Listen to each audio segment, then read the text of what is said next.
I'd like to welcome you. Yeah. Olaoshun Lakesin. Is that how you say it? Lakesin. Lakesin. Lakesin. Lakesin. Ashe, Ashe. Mhm. Well, I'm very, very impressed by this book, Isese Tradition in America. Thank you. Now, how long have you been planning on writing this book? Well, it's been about a minimum. The collection of data that I put in that book took about 10 plus years to collect. Mm. Here and there, and here and there, and to put it together, and to put it in a writing format, and to break it down into chapters. And that's how long it took me to collect data. Right. And of course, I also put my personal experiences in there because I am a walking, living example of practicing Isese in America since the early 80s. Actually the middle 80s when I got initiated to Olaoshun. My initiation was an Isese initiation. At a time when Isese the word wasn't even known. It wasn't even known or used in America. The Lukumi tradition and the Santeria tradition were very, very popular, and the Oyotunji system was very, very popular in those days. But I wanted to get as close to the traditional way that an Orisha initiation takes place, and I got very lucky and to have that initiation. And so, but that's how long it took me to gather the data. And then it took me 7 years of gathering the data, about 3 years to write the book. Yes, well, it is extremely scholarly. Well, thank you. I mean, thank you. You are a scholar and author, everything. Thank you. And I was so impressed because I've known you for quite a few years. Yes. But I had no idea all that was we in go your way, head. We go way, way, way, way I back. didn't know all that was in your head. Well, I mean, I'm a professional teacher. Yes. I'm a certified teacher by profession. And I've been teaching for 30 years. And I have 4 degrees in education, all the way to the doctorate in educational leadership. So those academic courses, while they may not appear or a lot of people in our religion and in our culture don't think that the formal education is useful, but actually it is. Because it teaches you the mechanics of writing, of critiquing. It actually teaches you to think, especially when you go beyond the bachelor degree and go into your graduate studies. So I use those skills to help me write the book. And I use my experience, and then I use my collection of data, and I used my knowledge of other priests and what they knew. And of course I was inspired by my beloved mother, Olaoshun. Well, I consider you the female Awishe, the spokesperson for African American Isese in America. I'm serious. I mean, the book proves it. Well, that's the Orisha's work. The Orisha guided me. Olaoshun is the goddess of my salvation. That's right. She's not just someone I'm initiated to. She's the goddess of my salvation. And she's real to me, real to me. Now tell me something about you. Where you're from, you know, your family, you know, your.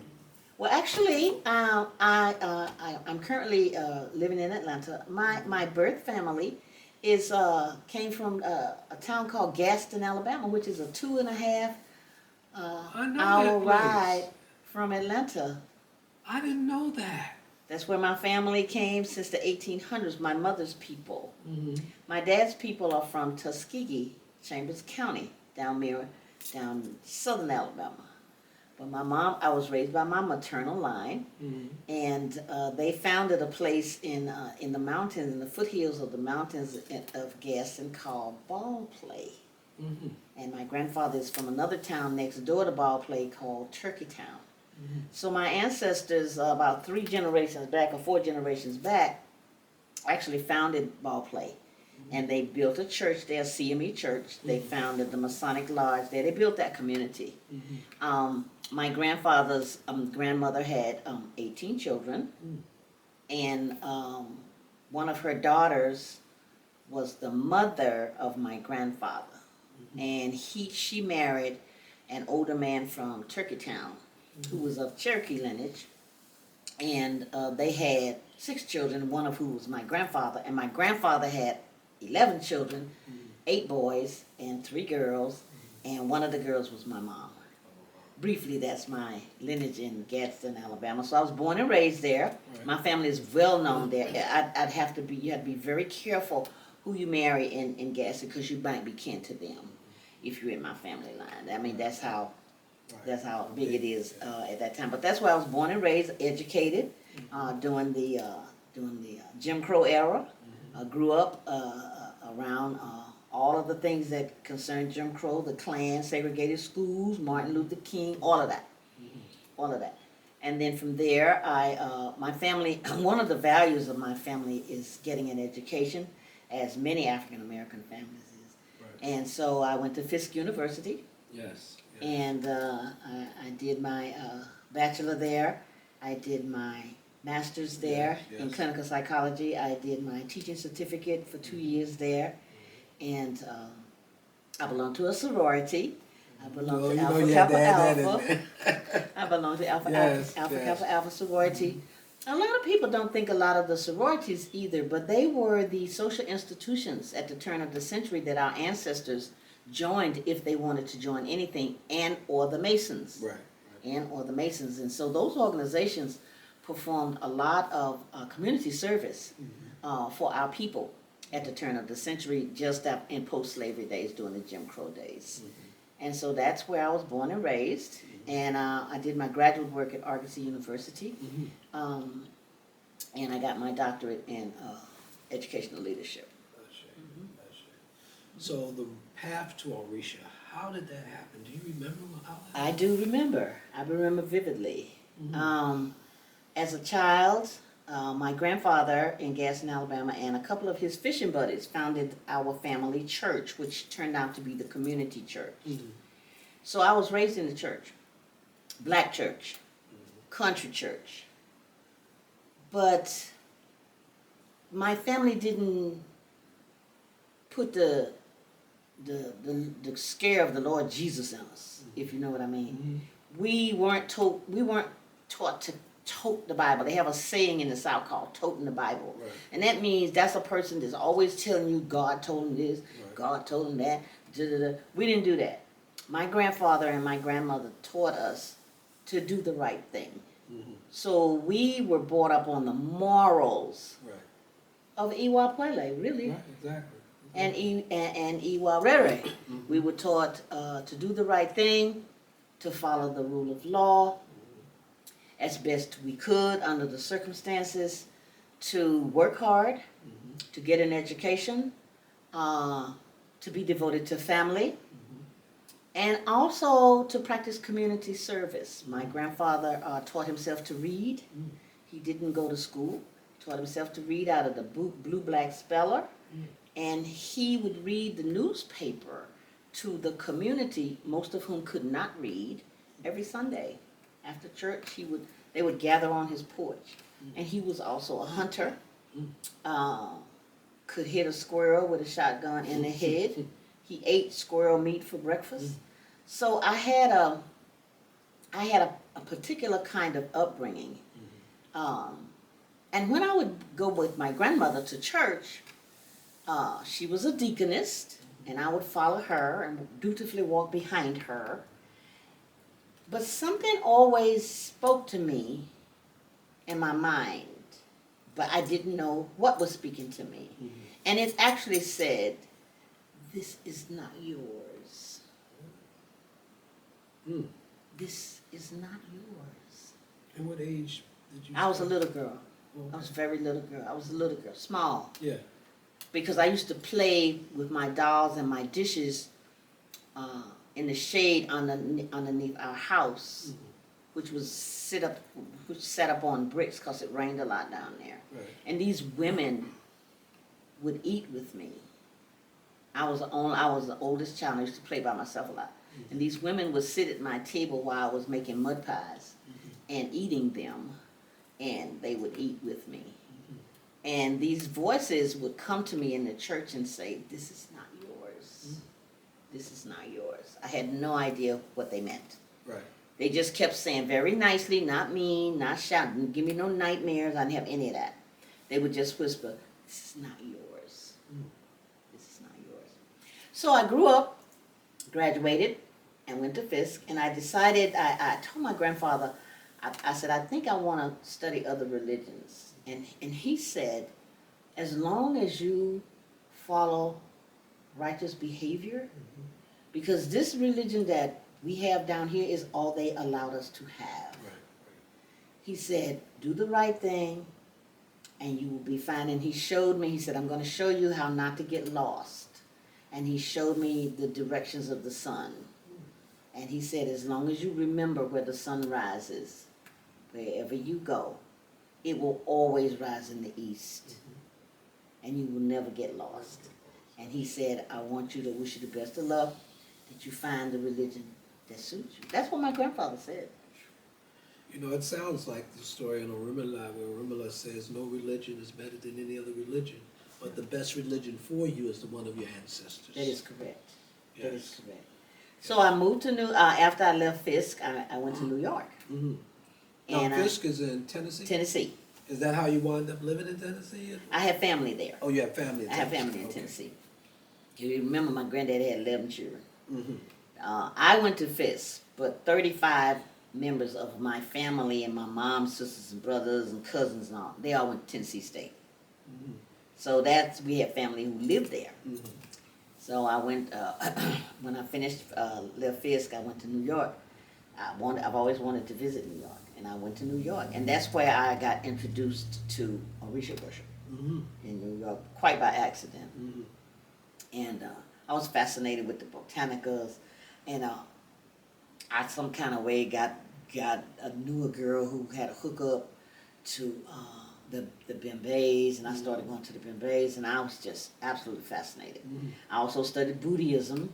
I was fascinated with that, but I was more fascinated because the voices stopped telling me this is not yours. Right, And so that's how I came into right. this religion. Yes, yes, yes. I remember you had told me that, because I didn't know you had that New York connection, but you said you met one of the renowned priests, Ifak Bani. I did. That was a little later on. Yes. I actually started out in the Lukumi tradition Mm-hmm. in the late 70s, and I stayed in it for 10 years. Okay. From the and then I switched over, and I was in the Oyotunji system for maybe 2 years, Mm-hmm. and then I met Afolabi Ipega. Mm-hmm. And when I met him, Now, who is Afolabi? Afolabi Ipega, he's deceased now, bye Tanu. He was one of the trailblazers with the Isese tradition in America. Okay. And he lived in the Bronx. But he was from... He was from Nigeria. He's Yoruba man. Okay. Yoruba man. He's an Ifa priest, 5 generations. Hometown is Ode Remo, Oh, they Rainbow. from the Ode Remo area. And I met him, but prior to that, I had gone to, like I said, I had 2 other divinations. I don't even know why I had them, because I had no interest in being initiated, because I just enjoyed the Bembays. Right. And I enjoyed studying about the Orishas, the few books that did exist at the time. And Osurjiman, the founder of Oyotunji, did a divination for me In New York? in North Carolina. North in South Carolina. Oh, okay. I went to visit the village for a hot minute. And he did a divination, and he said that I was the daughter of Olaoshun. Mm-hmm. So I said, "Oh, okay." And that was it. I just didn't have, I didn't have a desire to become a priestess or initiated. I just wanted to worship the Orishas Right. as like a plain old person. Yes, yes. Okay. And then Pancho Mora, I met Pancho Mora, who is a Ibai Ibai Tudnu, who was a legendary Ifa priest in the Lukumi tradition. And he did a divination for me. He did a whole nother, he got his training in Cuba. Right. He said, you tall man, impressive individual. He told me, he said, you are a daughter of Oshun. Okay, so here go two in two different systems. Right. I said, okay. He said, we're going to initiate you. I said, no, I'm not interested in being initiated. Okay. So he passed not too long after I met him. He passed in his 80s. Okay. And then time rolled on, and I met Afolabi Epega. And Afolabi Epega, he did a divination for me. And he said, if I says you're a daughter of Oshun, I said, okay. He says, why do you keep... I said, everybody's telling me I'm a daughter of Olaoshun, but I'm just really not interested in it. He said, well, if I say it's time for you to be initiated, I said, well, I don't have a lot of money. I don't have a lot of money. And he said, the way that we initiate, you won't need a lot of money. He said, and he explained to me the Isese way of initiation. Right.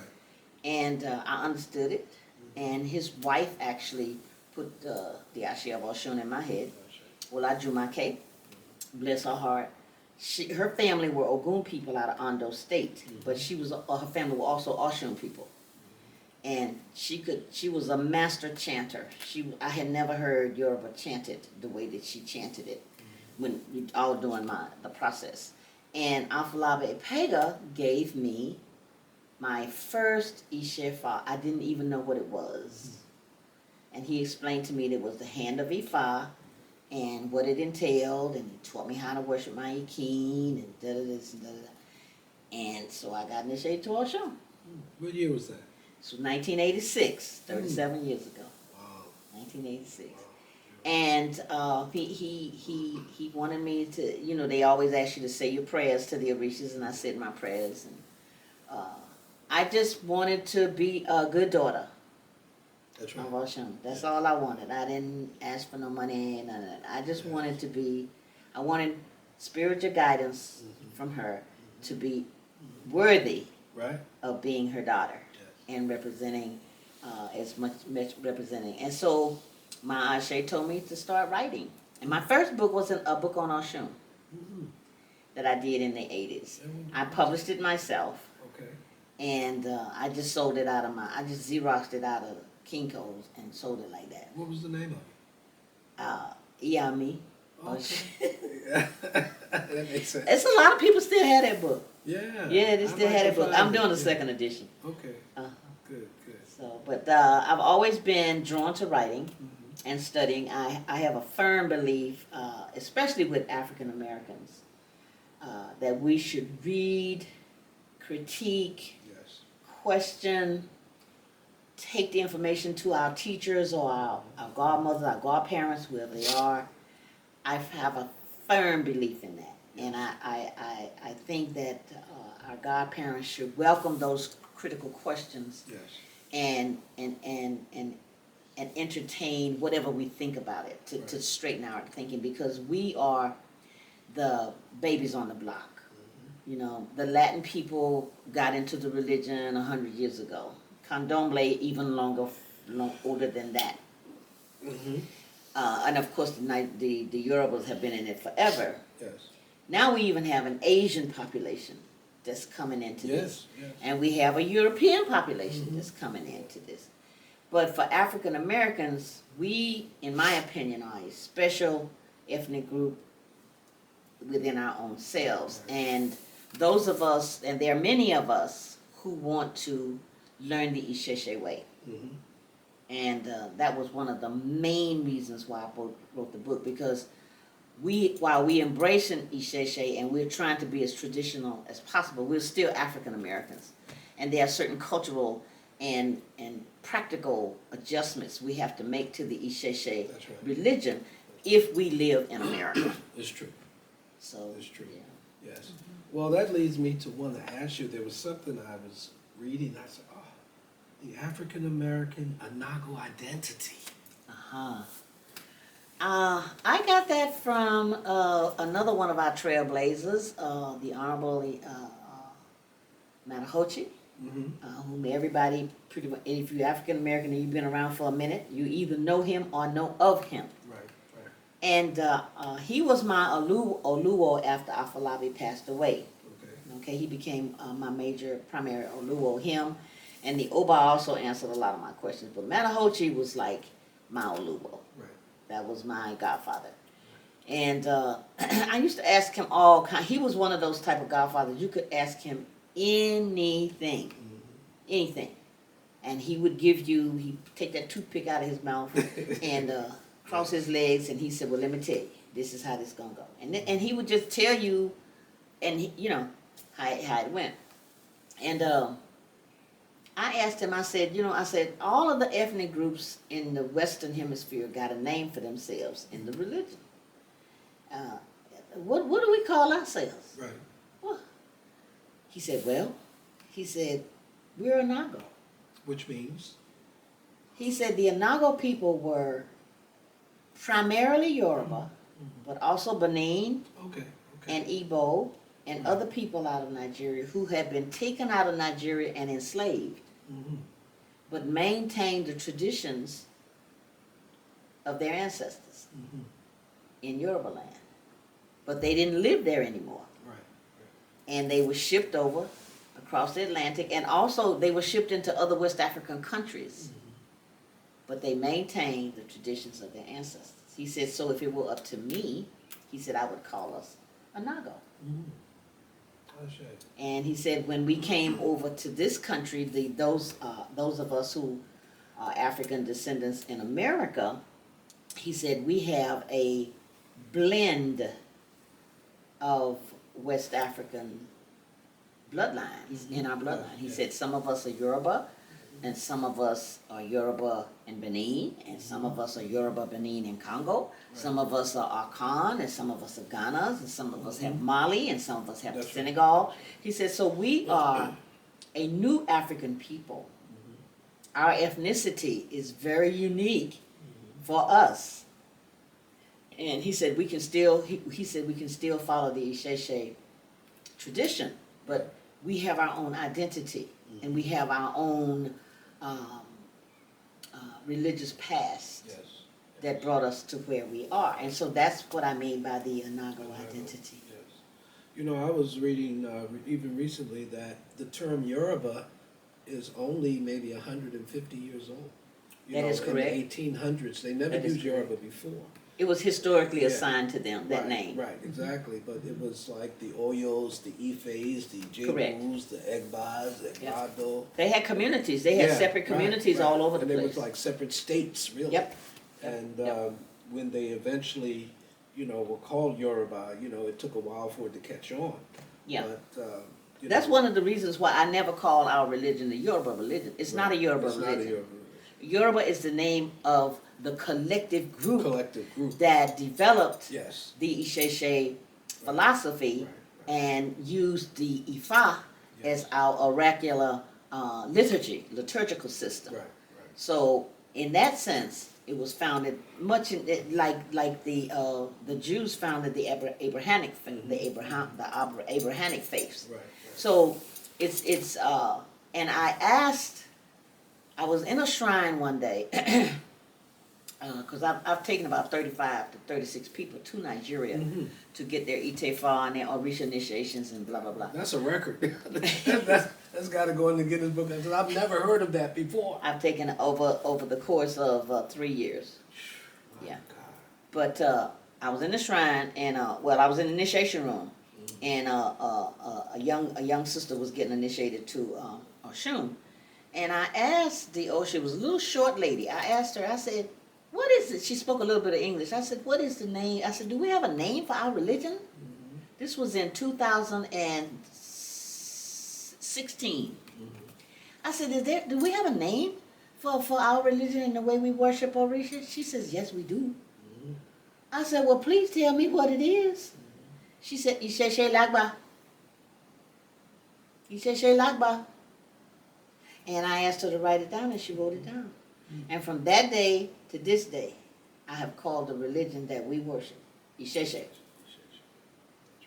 And for the book, like I said, I go into the book and I talk about how Isese is worshipped by the Yorubas in Nigeria, and how we have made adjustments to worshiping Isese when we have had to as African Americans in America.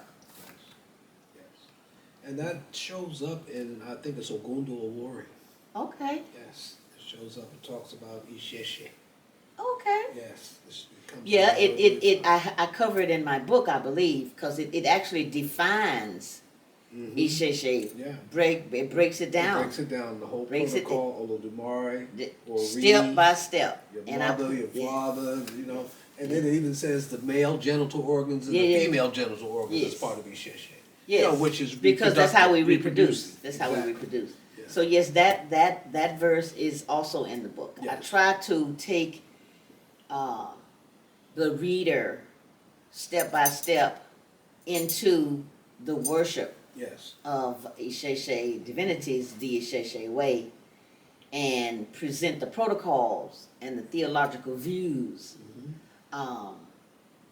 that are attached to the religion, as I Yes, understand yes, it. yes. Well, great book, great book. Well, thank Also you. here in the introduction, you talk about Isese Esi in America hits the limelight or the spotlight. You know, when did that happen? I think it was a gradual process. Mhm. I did at the beginning of the book discuss the Yoruba people who first came to America, who brought the beginnings of the Isese worship, although they may not have mentioned the name. Right, right. They did And I mentioned those people as Yoruba trailblazers. Okay. And that's in the front of the book. And then I go into the African American trailblazers who really put it out, who really put that out there. Afolabi's godson, you mentioned his name earlier, the football player. Oh yeah, Ifak Bami. Ifak Bami, John Turpin.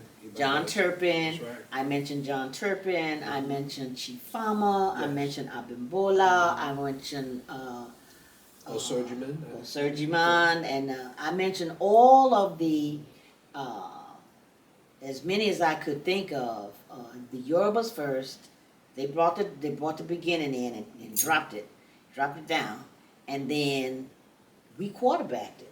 Mm-hmm. African Americans, our African American trailblazers, quarterbacked Yes. those footballs that they dropped on the field, and we ran them. We ran them, and people started gradually coming. I would say somewhere in the late '80s, and especially in the early '90s, Right. and then African American people started traveling to Nigeria to get their rituals, and then coming back here. So it was a gradual process. That's right. And now I would say in the somewhere between 2015, somewhere around there up until now, it's just been like a downpour. Yes. African American people have just been coming in, and our religion is still in its infancy. Right. So it's growing. There are adjustments that have to be made. But we are reading, we are learning, we are beginning to chant. Yes. We are we're growing as Yes. an Isese movement. It's true. It's true. I know when I first came here in 1994, Hmm. we did a program at the Hammond's house.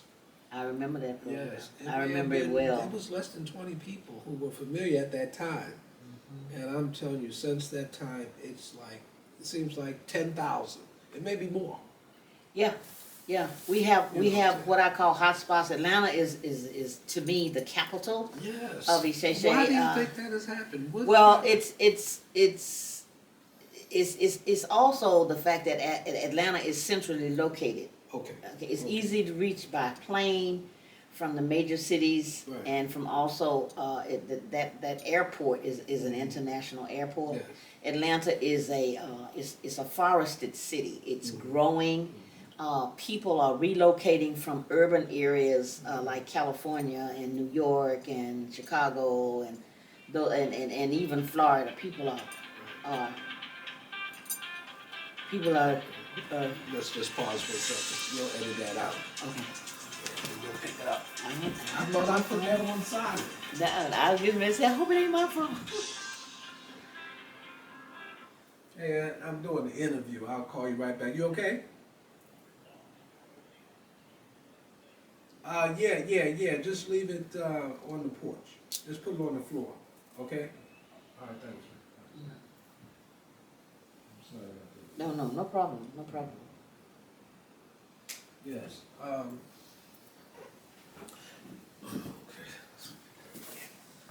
All right. You were talking about the central location. Yeah, it's centrally located, Mhm.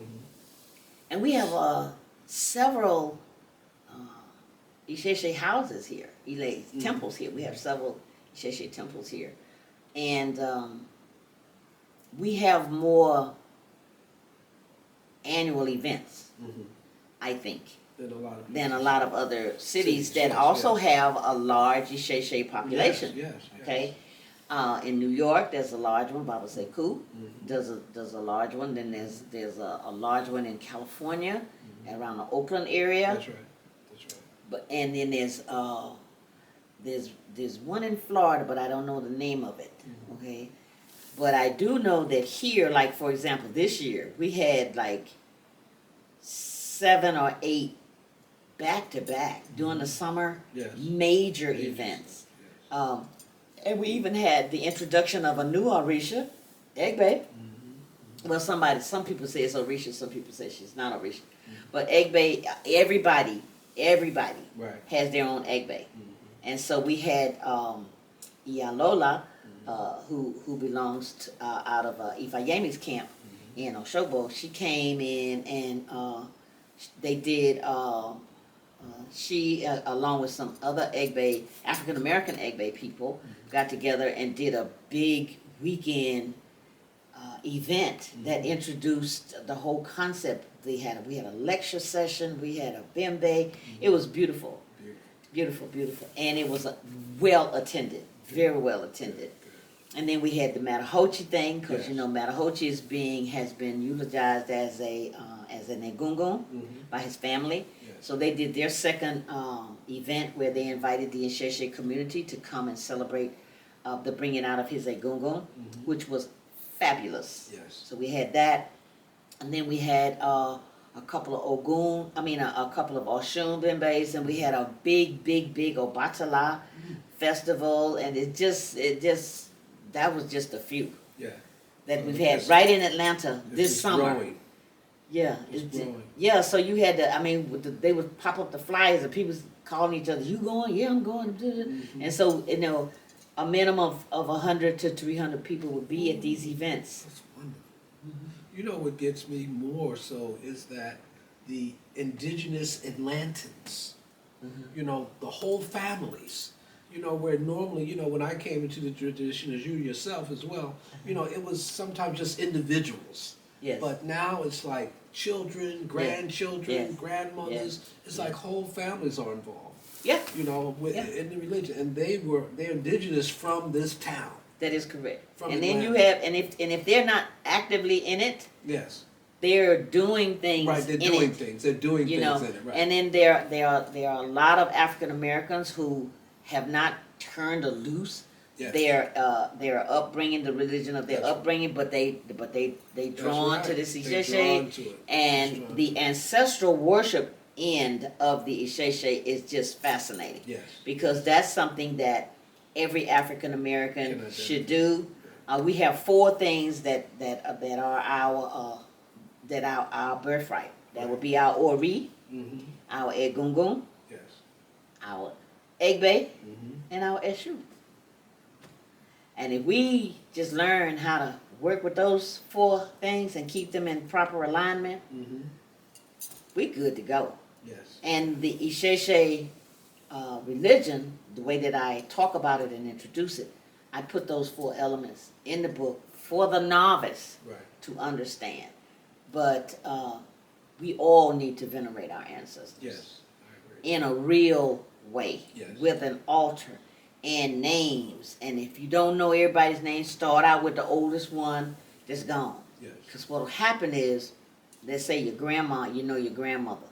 Well, your grandmother, you may not know your great grandmother, but your Right. grandmama do. Right. That's right.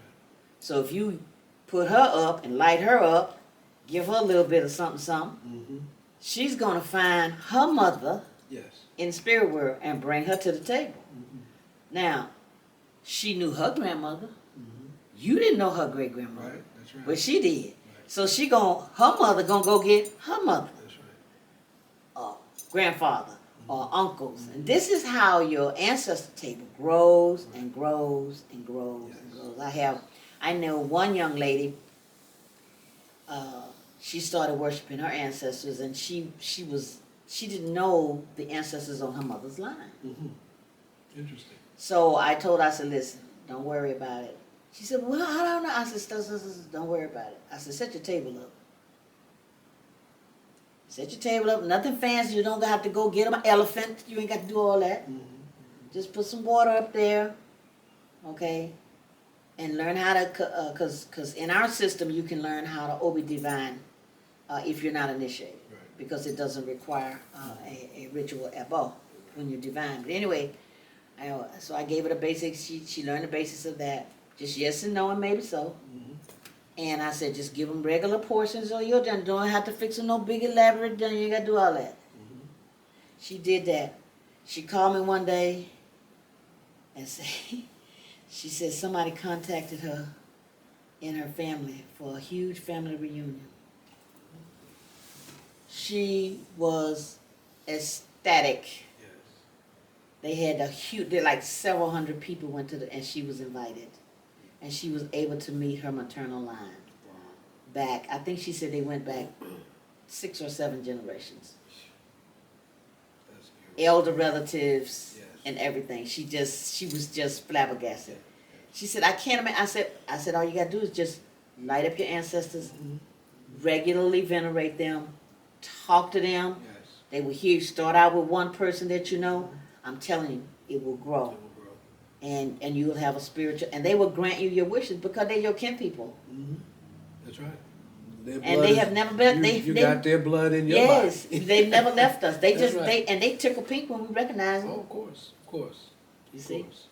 Yes, that was what really enthralled me a lot when I first got into tradition, was, the worship of the, I used to talk to myself, so much, but then when I found that I could talk to the ancestors, I didn't have to talk to, I had plenty of people to talk to. Mhm. It was so wonderful, so exciting, yeah, You yeah, know. yeah, yeah, yeah. and it helped me build a great bond Yeah, with them. So it's a beautiful thing. it is, and there's an initiation to Egungun here in America Mm-hmm. through the Olaoshun system, and they also initiate females. Mm-hmm. Okay, That's right. and so we there are ways for us to get what we need, Yes. and we have some fabulous African American diviners now. Mm-hmm. Yes, we do. That are growing in their seniority, and they are still having classes and going to Nigeria to study and That's right. this type of thing. And so we have a choice of where we want to go to do our initiations now. We can do them on the continent. We can do them here. We can do them in both places. That's right. We have and we respect. And people are getting initiated to multiple orishas as well. Well, that's true. Yes. I'm just satisfied with Oshun. Right, But, right. a lot of people want to put, the. Right, But I exactly. do have the Orisha, Oshun initiation for my Orisha, and I have, like I said, the Egungun initiation for my ancestors. Yeah. I have Ogboni Mm-hmm. that I did, and I have Egbe Mm-hmm. that I thought was very nice. Yes. And I'm trying to see if I have anything else. I think that's about it. Well, let me ask you about Ogboni. Explain to me. Ogboni is the Isese representative of in my opinion, our judiciary system. Okay. In America, we have the law, Right. and people go into that profession. Mm-hmm. In Nigeria, back in the ancient days, they had Ogboni, Mm-hmm. and it's the worship of the earth. Mm-hmm. And the members of Ogboni were elders, and all of the kings and the political hookups in the various towns had to be sanctioned by Ogboni. I believe it's still very active in Nigeria, although I do not know to what extent and in what way. Right. But I took the initiation on the recommendation of my godfather Matahochi, and it's the best way to explain it for African American is very, very similar to the Masons. Mm-hmm. Very similar, very organized, very into law, the right thing to do, Right. very into elders and that type of thing. And so that's why I took the Albany initiation. Yeah, well, it makes sense too, because, you know, even in your book, you talked about, you know, behavior. Yes. You know, you're talking about, not necessarily laws, but regulations, or, you know, different types of ways to approach how we present ourselves as a spiritual tradition. Absolutely. And this is very, very important because, you know, all of the religions seem to have this limitations. You know, you have certain limits of how you should present yourself. You know, Islam has a very, very strict, but yet has very, very positive ways that they deal with those kind of things. Mm-hmm. So does Christianity, but so do we as well. Well, we do. Ifa gives it to us. I call them the 16 Commandments. Yes, yes. The first person that I know of who introduced that concept to the Americans is a lady named Chief Fama. Mm-hmm. And she wrote a beautiful book called The Fundamentals of Orisha. Mm-hmm.